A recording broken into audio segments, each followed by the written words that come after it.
त्यांना त्यांचे देखील मनापासून आभार मानतो आणि एवढंच सांगतो की कुठच्याही परिस्थितीमध्ये महायुती म्हणून जे आपण काम करतोय, महायुती म्हणून आपण काम करू आणि महायुती म्हणून काम करत असताना मागच्या वेळी म्हणजे काही लोकांच्या मनामध्ये शंका आहे की तिकीट आपण कशासाठी मागतो, तर मागच्या वेळी या संपूर्ण मतदारसंघातला शिवसेनेचे उमेदवार उभे होते.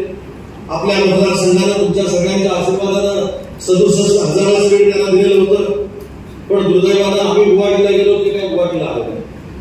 त्याच्यामुळे ती जागा ही शिवसेनेचीच आहे, ती जागा ही धनुष्यबाणाचीच आहे आणि म्हणून ती धनुष्यबाणाची जागा ती आपल्यालाच मिळावी हा आग्रह आम्ही सगळ्यांनी घेऊन केला. मला पत्रकार परिषदेमध्ये कोणीतरी विचारलं की इथं शिवसेनेचे आमदार किती आहेत आणि इतर पक्षाचे आमदार किती आहेत. मला त्याच्यावर देखील काही चर्चा करायची नाही.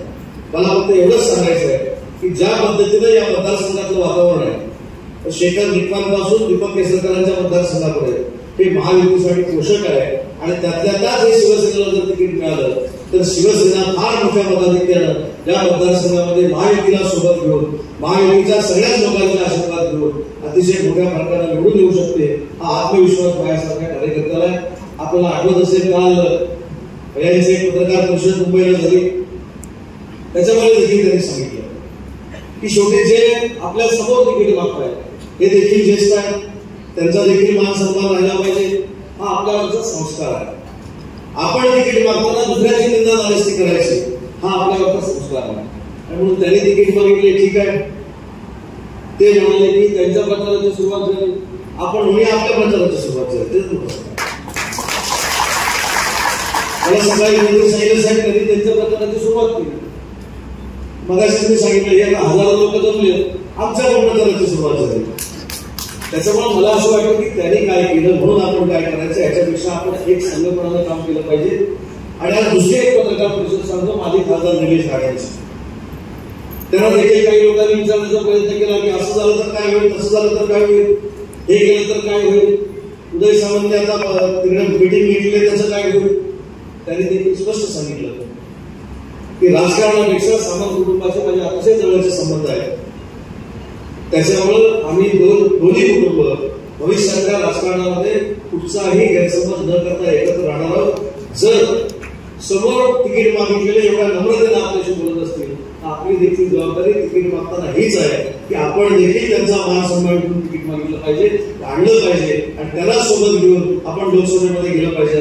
हा विचार प्रत्येक कार्यकर्त्याचा असणं आवश्यक आहे आणि तो आपण करावा एवढीच कळकळीची विनंती करतो. आज हजारोंच्या संख्येनं आपण या ठिकाणी जमला. सालामध्ये राजकीय जीवनाची सुरुवात केल्यानंतर ज्या ज्या स्तरावर मला पदाधिकाऱ्यांची आवश्यकता लागली, ज्या ज्या स्तरावर मला कार्यकर्त्यांची आवश्यकता लागली, जे जे काही निर्णय मी घेतले त्या त्या निर्णयाचं अगदी गुवाहाटीला जाईपर्यंत सगळं समर्थन आपण सगळ्यांनी केलं. आणि म्हणूनच आज ताटमानेनं उदय सामंत महाराष्ट्राच्या मंत्रिमंडळामध्ये उभा आहे त्याची मी तुम्हाला आणि म्हणून स्पष्ट करतो हे काही शक्ती प्रदर्शन नाही, हे भावना आहे, या पदाधिकाऱ्यांच्या भावना आहे. इथं काही बूथ प्रमुख म्हणून कोण उपस्थित नाही, इथं काही विभाग प्रमुख म्हणून कोण उपस्थित नाही, इथं सगळे जे उपस्थित आहेत हे ज्याच्या मागे हजारोची ताकद आहे असे सगळे पदाधिकारी उपस्थित आहेत. आणि म्हणून एखादी गोष्ट करायची म्हटली, एखादी बैठक घ्यायची म्हटली, मग जिल्हा प्रमुखाने घेऊ दे, तालुका प्रमुखाने घेऊ दे, म्हणजे तुमचं शक्ती प्रदर्शन आहे का, मग तुम्ही शक्ती प्रदर्शन काय मेसेज देणार आहे. कार्यकर्त्यांच्या भावना नेत्यापर्यंत पोहोचवणं मला असं वाटतं की हे शक्ती प्रदर्शन असू शकत नाही.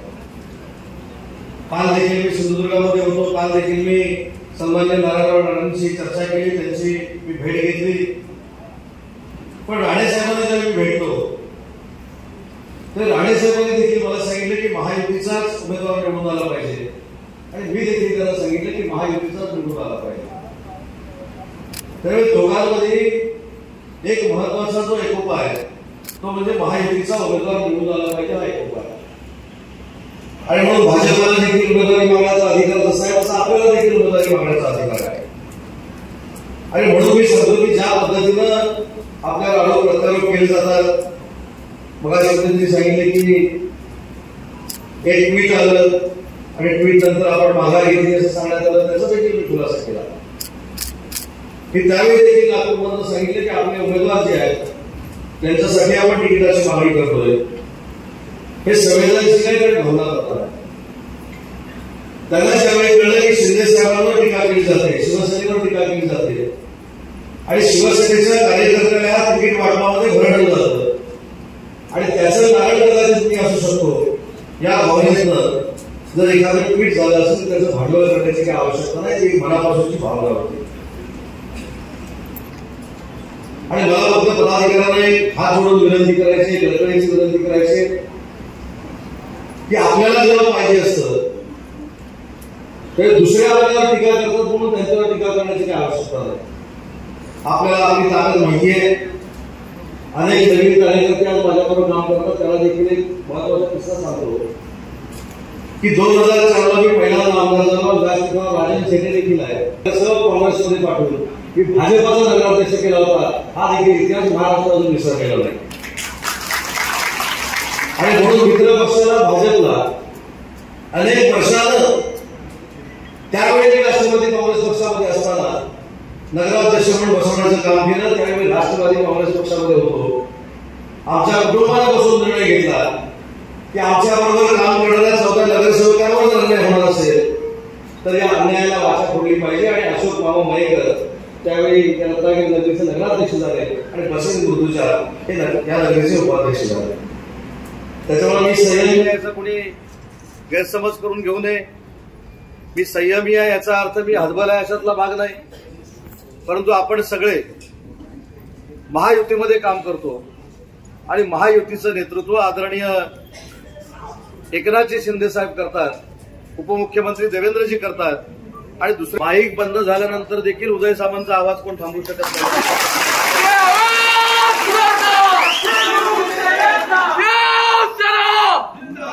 त्याच्यामुळे शिवसेना आणि धनुष्यबाण हा मतदारसंघामध्ये असला पाहिजे ही माझी प्रामाणिकपणाची भावना आहे.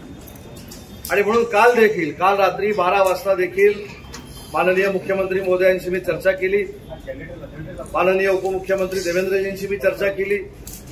आपल्या सगळ्यांच्या भावना कदाचित मला आज ऐकायला मिळणार होत्या मला माहित नाही, परंतु तुमच्या सगळ्यांच्या भावना प्रातिनिधिक म्हणून मी देवेंद्रजींना आणि एकनाथ शिंदे साहेबांना सांगितल्या आणि ह्या भावना सांगितल्या की आमचा दुसरा कोणावरही आक्षेप नाही. भाजपा तिकीट मागताय म्हणून आमचा आक्षेप नाही. त्यांनी बूथ कमिटीची बैठक घेतली म्हणून आक्षेप नाही. त्यांनी बूथ कमिटीची मिटिंग घेत असताना सन्मानानं माझा आणि दीपक केसरकरांचा देखील फोटो त्या बॅनरवर टाकलेला होता, महिलांचा देखील फोटो टाकलेला होता. त्याच्यामुळे त्यांच्या पदाधिकाऱ्यांबरोबर काय हात सुटण्याचं काही कारण नाही. परंतु आज संपूर्ण मतदारसंघाचं जर वातावरण बघितलं तर धनुष्यबाणावरचा उमेदवार हा लोकसभेमध्ये जाऊ शकतो अशा पद्धतीचं चित्र आहे. आणि तरी देखील आपण पुन्हा एकदा चर्चा करावी, पुन्हा एकदा सगळ्या मतदारसंघाचा सर्वे करावा आणि निर्णय घ्यावा अशा पद्धतीची विनंती करून आज रत्नागिरीमध्ये आलेलो आहे. की एक वेळ कामाचा पाठपुरावा माझ्याकडनं कमी होईल, एक वेळ संपर्कामध्ये मी कमी राहील, परंतु त्यांचा जो संपर्क आहे हा सगळ्यात जास्त संपर्क आहे की मला देखील गरज असल्यामुळे माहिती आहे. परंतु तुमच्या भावना या चुकीच्या आहे आणि ह्या काही मी एकनाथ शिंदे साहेबांकडून पोचवणार याच्यातला भाग नाही. आज उत्तर गाडी देखील आहे आणि म्हणून आपल्याला ही सभा लवकर संपवावी लागणार आहे. परंतु तुमच्या सगळ्यांच्या भावना ज्या आहेत त्या भैयामध्ये ते काम करतात म्हणून त्यांच्याकडनं भावना आहे. पण मी तर त्यांचा धाकटा भाऊ आहे, जर माझा मोठा भाऊ लोकसभेमध्ये गेला पाहिजे ही माझी देखील भावना असणार आहे. त्याच्यामुळे जी काही ताकद एकनाथ शिंदे साहेबांकडे लावायची आहे, देवेंद्रजींकडे लावायची आहे ती लावण्याचा प्रामाणिकपणाचा प्रयत्न हा तुमच्या सगळ्यांचा प्रतिनिधी म्हणून माझ्याकडनं केला जाईल आणि मी प्रामाणिकपणाने करतो. पण दुसरी एक महत्वाची गोष्ट मला सगळ्या तरुण सहकार्यांना एक विनंती करायची आहे की ज्याचा उल्लेख मी मगाशी केला. मी काल देखील महायुतीच्या अनेक नेत्यांशी चर्चा केली, सिंधुदुर्गामध्ये देखील चर्चा केली. कुणी मला असं सांगितलं नाही की आमच्या उमेदवारांना मिळालं तिकीट तरच आम्ही प्रचार करणार आहोत. त्यांनी हे देखील सांगितलं, दीपक केसरकरांनी तर व्यासपीठावर सांगितलं की शिवसेनेचे उमेदवार हे किरण भोये आहे. तिथं देखील महायुतीच्या लोकांनी सांगितलं की जर महायुतीचा उमेदवार म्हणून कुणी तिकीट आणलं तर त्याचं आम्ही पोटतिडकीनं काम करू आणि त्याला लोकसभेमध्ये पाठवू अशी भूमिका कालच्या समन्वय समितीच्या बैठकीमध्ये भाजपाकडे देखील घेण्यात आलेली आहे. आणि म्हणून काही फुटकळ लोक जर आपल्याला टीका टिप्पणी करत असतील, काही लोक व्हॉट्सअपवर टाकून स्वतःची इमेज बनवण्याचा प्रयत्न करत असतील तर त्यांच्याकडे आपण दुर्लक्ष केलं पाहिजे. आपण या जिल्ह्यातल्या सगळ्यात मोठ्या पक्षाचे पदाधिकारी आहोत, या जिल्ह्यातल्या सगळ्यात मोठ्या पक्षाचे शिवसैनिक आहोत. ही भावना डोळ्यासमोर ठेवून भविष्यामध्ये आपण काम केलं पाहिजे. आज प्रत्येकाची भावना आहे की लोकसभेची उमेदवारी ही आपल्याला मिळाली पाहिजे. ही सगळी भूमिका एकनाथ शिंदे साहेबांकडे मी मांडलेली आहे, देवेंद्रजींकडे मी मांडलेली आहे, अमिताभकडे देखील मी मांडलेली आहे. आणि ती मांडलेली असताना उमेदवार आपला कसा महायुतीच्या माध्यमातून निवडून येईल हे देखील मी त्याला सांगितलेलं आहे.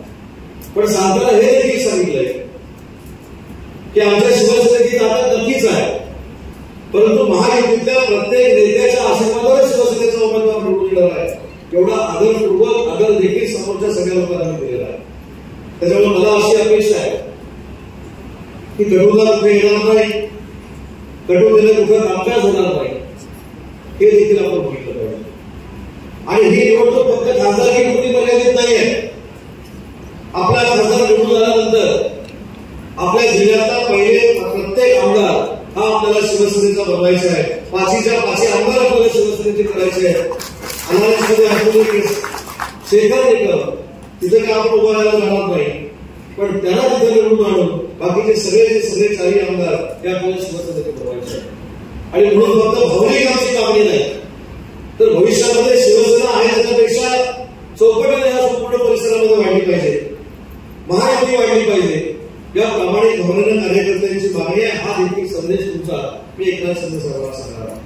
पण आपण देखील सगळ्यांनी प्रत्येक गावामध्ये आपला गटप्रमुख आहे का, प्रत्येक गावामध्ये आपला शिवदूत आहे का, प्रत्येक गावामध्ये आपला कार्यकर्ता आहे का, प्रत्येक गावामध्ये आपण ही यंत्रणा कशा पद्धतीनं चांगल्या पद्धतीनं राबवणार आहोत याचं देखील आत्मचिंतन आणि आत्मपरीक्षण आपण सगळ्यांनी केलं पाहिजे.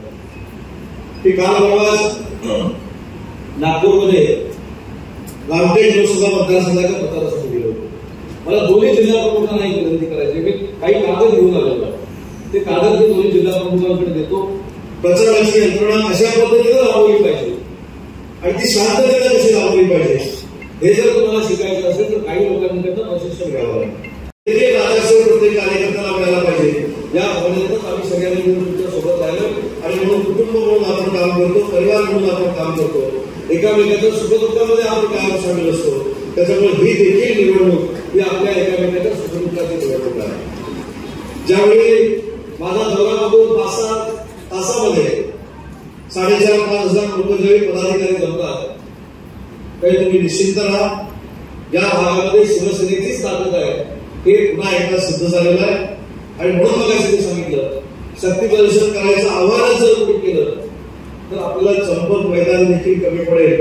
एवढी ताकद तुमच्या सगळ्यांच्या पण समोर कोणतरी आव्हान देते म्हणून आपण आव्हान द्यायचं अजिबात त्याची आवश्यकता नाही. मी मगाशी देखील सांगितलं, मी नागपूरला काही पत्रकार परिषदेमध्ये सांगितलं की 8 आमदार माझ्या संपर्कात आहे.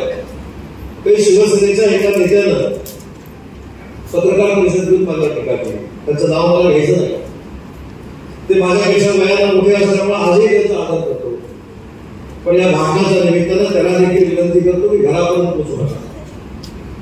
मी जरी संयमी असलो तरी मी कोकणातला आहे, तुमच्यापेक्षा जास्त वाईट मला बोलता येतं याची नोंद देखील त्यांनी घेतली पाहिजे. त्याच्यामुळे माफ देतो याचा अर्थ कोणी गैरसमज करू नये, संयम ठेवतो याचा अर्थ कोणी गैरसमज करू नये. परवा मंत्री एक दखलपात्र इथला नेता आहे कोकणातला, सोपळ सिंधुदुर्गातला, तो म्हणाला किरण सामंतांनी राणेंनी धमकी दिली म्हणून मागे घेतली. स्वतः निवडून पहिले या स्वतःच्या मतदारसंघात आता पुढच्या निवडणुकीला मालवणमधनं मग आम्हाला सल्ले द्या. किती वेळा एकनाथ शिंदेच्या केबिनमध्ये असताना मी स्वतः बघितलेला आहे, किती वेळा एकनाथ शिंदे साहेबांबरोबर चर्चा करतात मी एक बघितलेला आहे. एकनाथ शिंदेचे जाऊन पाय करायचे आणि इकडे जाऊन दादागिरी करायची. मला तुम्ही देखील बोलायला लावू नका, तुम्ही देखील माझ्या कॉलेजचे चांगले मित्र कोण आहेत ते तुम्हाला सगळ्यांना कळलेलं आहे. पण पहिल्यांदा स्वतःच्या मतदारसंघात निवडून टाकावा. आणि धमक्या ते एवढे सगळे माझ्याकडून असताना कोणाची धमकीला मी भेट घ्यायला लागते. त्याच्यामुळं माझा संयम ही माझी मजबुरी आहे असं कोणी समजू नये. मी फक्त मतदारसंघामध्ये वाद होऊ नये, कोकणामध्ये वाद होऊ नये, माझ्या सांगण्याला कुठे काही वेगळ्या भूमिका तुम्ही घेऊ नये, हे सहन कर्तव्य म्हणून जर करत असेल तर त्याच्यावर दादागिरीची भाषा कोणी करू नये. मी देखील 1999 सालापासून या कोकणाच्याच राजकारणामध्ये आणि म्हणून आवर्जून सांगतो की ज्यांनी मला धमकीची भाषा केली त्याच्याच लोकांनी मी गाडीमध्ये एकटा असताना माझ्यावर जीवघेणा हल्ला केलेला आहे. अशा हल्ल्यात वाचून तुम्हाला मी घाबरलो नाही तर कोणाच्या धमकीला घाबरण्याचा संबंध येत नाही. आणि राणे साहेबांबद्दल अशा पद्धतीची आमच्या कुटुंबामध्ये भावना निर्माण होणं हे कदापि शक्य नाही. त्याच्यामुळे बालिश चाळे करू नका. अशा बालिश चाळ्यांना आमच्यामध्ये वाद होतील अशातला देखील भाग नाही. स्वतःचा मतदारसंघ जर आपण सांभाळला तर बरोबर होईल. हा माझा एक मित्र म्हणून त्यांना सल्ला. आणि म्हणून जे काही राजकारण केले तुमच्या सगळ्यांच्या जीवावर आम्ही राजकारण केलेलं आहे. आणि म्हणून तुमच्या साक्षीनं त्यांना सांगितलं की आम्ही कमकुवत नाही, आम्ही आक्रमक नाही, अशातला देखील भाग नाही. आक्रमकता जर बघायचीच असेल तर ती देखील आक्रमकता पूर्ण परिसरामध्ये दाखवण्याची हक्क सगळे घेऊ शकतात. परंतु कोणाच्याही वागण्यानं किंवा कोणाच्याही बोलण्यानं कोणालाही त्रास होऊ नये ही माझी प्रामाणिकपणाची भूमिका असते. आणि म्हणून मी सातत्यानं माझ्या सर्व सहकार्यांना सांगत असतो की जर कोण वाईट बोललं आणि त्याला समाधान वाटलं की उदय सामंतांवर, किरण सामंतांवर, सामंत कुटुंबियावर वाईट बोलून माझं समाधान झालं आणि त्याला चांगली झोप लागली तर तेवढं समाधान आपल्याला आहे. एखाद्याला आमच्यावर टीका करून जर झोप लागत असेल, गोळीची आवश्यकता नसेल तर आपण त्याला बळा करतोय तेवढंच आपण लक्षात ठेवलं पाहिजे. आणि ह्याच्या पलीकडे जर पण अनेक लोकांना मी बरे करू शकतो पण त्या बंधात मी अजून पडलेलो नाही. त्याच्यामुळे आम्ही संयमी आहोत, पदाधिकारी संयमी आहेत, सगळे संयमी आहेत. महायुतीमध्येच आम्ही सगळे आहोत. आणि महायुती स्ट्रॉंग आहे म्हणून विरोधक जे टीका करतायत त्यांनी पण समजू नये की उलट सुलट काही बोलत आम्ही तुटलो. त्याच्यामुळे आज राज्याचा मंत्री म्हणून काम करत असताना मला काही बंधन आहे परंतु जास्त या ठिकाणी काही बोलत नाही. परंतु तुमच्या सगळ्यांच्या भावना ज्या आहेत त्या राष्ट्र भावना आहेत, त्या राष्ट्र भावना एकनाथ शिंदे साहेबांकडे पुन्हा एकदा मांडण्याची जबाबदारी आज या सभेच्या निमित्तानं आम्ही स्वतः स्वीकारलेली आहे. तुमच्या मनामध्ये जे आहे तेच मी ज्यावेळी अनेक वेळा एकनाथ शिंदे साहेबांची चर्चा करतो तेच एकनाथ शिंदे साहेबांच्या मनामध्ये आहे. परंतु काळ वेळ योग आपल्याला धरून द्यावा लागतो की पुन्हा एकदा उद्या बोलल्यानंतर त्या सगळ्या सभेचा इतिवृत्तांत माननीय एकनाथ शिंदे साहेबांना सांगेल, तुमच्या भावना सांगेल आणि त्याच्यातनं सकारात्मक भूमिका घेण्याची विनंती देखील एकनाथ शिंदे साहेबांना मी नक्की करेन.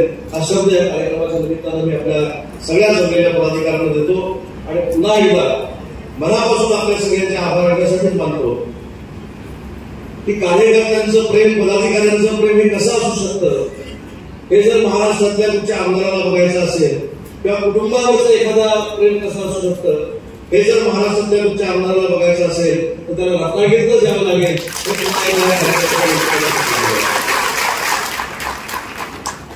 आणि म्हणून बघायचं पण काही लोकांना फक्त म्हणून लागणार असेल अंगार मंगार म्हणण्याची आपण काही गरज नाही. आपली ही संस्कृती आहे. आपण अंगार होतो, अंगार आहोत आणि अंगारच राहतो. सांगायची गरज आहे. जे सांगतात त्याला सांगण्याची आवश्यकता आहे. त्याच्यामुळे अंगार भंगाराविषयी सगळी सोडून द्या. जे त्यांच्या तोंडात चांगले राहतात ते त्याला तिथंच राहू देत. ते आपल्याकडे येण्याची आवश्यकता नाही. आणि म्हणून अंगार भंगारापेक्षा आपण पूर्वीपासूनच संघर्ष केलेला आहे. ज्या दिवशी मी राजकारणाला सुरुवात केली त्या दिवसापासून आमच्या कुटुंबाने संघर्ष केलेला आहे आणि त्या संघर्षामध्ये आपण सगळे कायमस्वरूपी माझ्या सोबत आहात. आणि म्हणून मला खात्री आहे राजकारणामध्ये केवढंही मोठं संकट माझ्या कुटुंबावर आलं तरी हजारो लोक अजून हजारोच्या ताकदीनं माझ्या सोबत कायमस्वरूपी आहेत याची मला पूर्ण खात्री असल्यामुळं तुमच्या ताकदीच्या जोरावर, तुमच्या विश्वासाच्या जोरावर माझ्या आयुष्यामध्ये मला आत्मविश्वास आहे की माझ्या राजकीय जीवनामध्ये ज्या ज्या वेळी अडचणी त्या त्यावेळी माझा रत्नागिरी मतदारसंघ, माझा रत्नागिरीकर, माझा रत्नागिरी जिल्ह्याला प्रत्येक माणूस हा आमच्या सोबत आहे की पूर्ण खात्री माझ्यासारख्या कार्यकर्त्याला आहे. संघटित त्यावेळी उदय सामंत मंत्री नाही, तुमच्या कुटुंबातला एक कार्यकर्ता आहे पण मी देखील आणि माझं कुटुंब देखील तुमच्या सोबत आहे एवढाच शब्द देतो आणि